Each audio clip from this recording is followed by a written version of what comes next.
भारत में आप जानते हैं पवित्र स्थलों की कोई कमी नहीं है।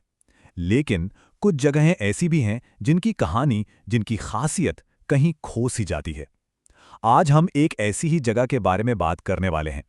एक ऐसी जगह जो आध्यात्मिकता और इतिहास का एक बहुत ही गहरा संगम है। और उस जगह का नाम है राजिम। अच्छा, प्रयाग सुनते ही सबसे पहले क्या ख्याल आता है? जाहिर है, एक ही शहर का नाम दिमाग में कौंता है ना? लेकिन अगर मैं कहूं कि एक और प्रयाग है? जी हाँ, सवाल यही है कि आखिर ये छत्तीसगढ़ का प्रयाग किसे कहते हैं? और यही सवाल आज हमारी पूरी पड़ताल का सेंटर पॉइंट है।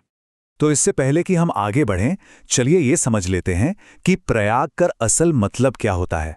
देखिए, ये सिर्फ एक नाम नहीं है, ये अपने आप में एक कॉन्सेप्ट है।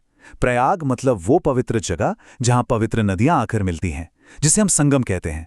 और माना जाता है कि ये जो मिलन है, ये आध्यात्म का एक बहुत ही शक्तिशाली केंद्र होता है। तो उस सवाल पर वापस आते हैं। छत्तीसगढ़ का प्रयाग कौन सी जगह है? तो जवाब है राजिम। जी, छत्तीसगढ़ के गरियाबंद जिले में बसा एक छोटा सा शहर है ये, लेकिन इसका आध्यात्मिक महत्व वो बहुत बड़ा है। तो सवाल ये उठता है कि आखिर राजिम को इतनी बड़ी उपाधि, प्रयाग की उपाधि, मिली क्यों? इसका जवाब छुपा है इसकी बहुत ही खास ज्योग्राफिकल लोकेशन में, मतलब यहाँ की नदियों के संगम में।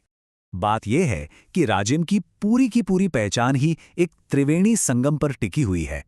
त्रिवेणी यानी 3 नदियों का संगम, और यही बात इसे आध्यात्मिक तौर पर इतना इतना खास बना देती है।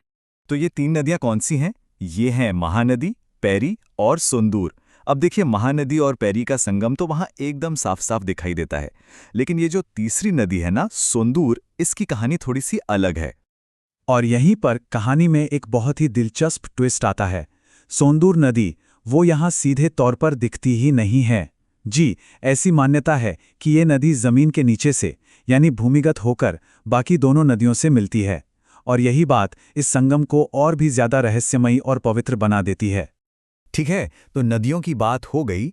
अब संगम से थोड़ा आगे बढ़ते हैं और राजिम के उन प्राचीन मंदिरों को देखते हैं जो इसके शानदार इतिहास की गवाही देते हैं।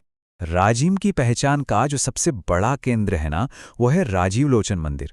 ये मंदिर भगवान विष्णु को समर्पित है और ये इस पूरे इलाके का सबसे बड़ा, सबसे प्रमुख तीर्थस्थल है।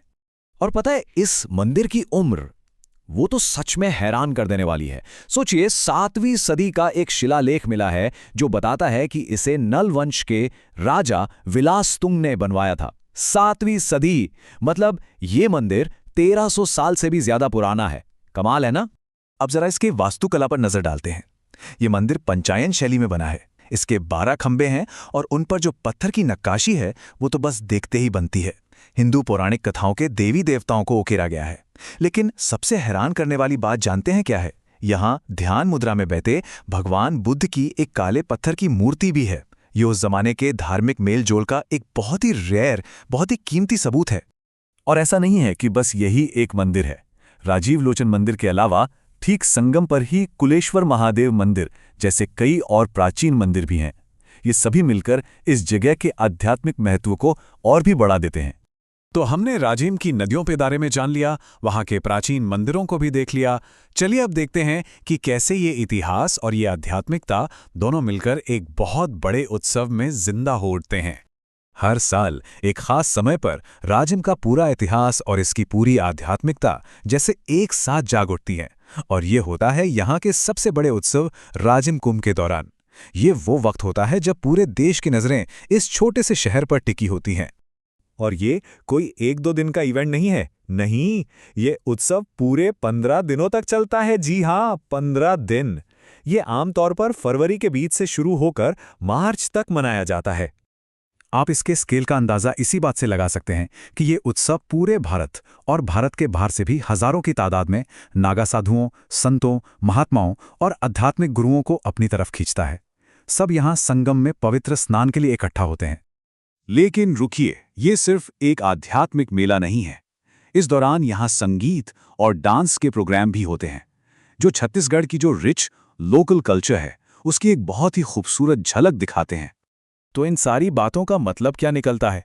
राजिम आखिर सिर्फ एक शहर से कहीं ज्यादा क्यों है? चलिए अब सारी मुख्य बातों को एक साथ जोड़कर देखते हैं। तो देखिए, राजिम की जो पहचान है वो असल में 3 मजबूत पिलर्स पर खड़ी है। पहली बात, ये एक पवित्र प्रयाग है क्योंकि यहाँ 3 नदियों का संगम है। दूसरी बात, ये 7वीं सदी के मंदिरों की वजह से इतिहास का एक जीता जागता म्यूजियम है। और तीसरी बात, ये राजिम कुंभ के जरिए एक धड़कता हुआ कल्चरल हब है। ये तीनों चीजें मिलकर ही राजिम को इतना यूनिक बनाती हैं। देखिए, राजिम जैसी जगहें हमें एक बहुत ज़रूरी बात याद दिलाती हैं कि नदियों के संगम जैसी ये प्राचीन जगहें सिर्फ पूजा पाठ के लिए नहीं होती। ये आज भी हमारी संस्कृति, हमारे विश्वास और हमारे समाज को बहुत गहराई से शेप देती हैं। तो एक सवाल मन में आता है कि आज के इस बदलते दौर में ये प्राचीन संगम स्थल हमें एक दूसरे से कैसे जोड़ते हैं? है ना सोचने वाली बात?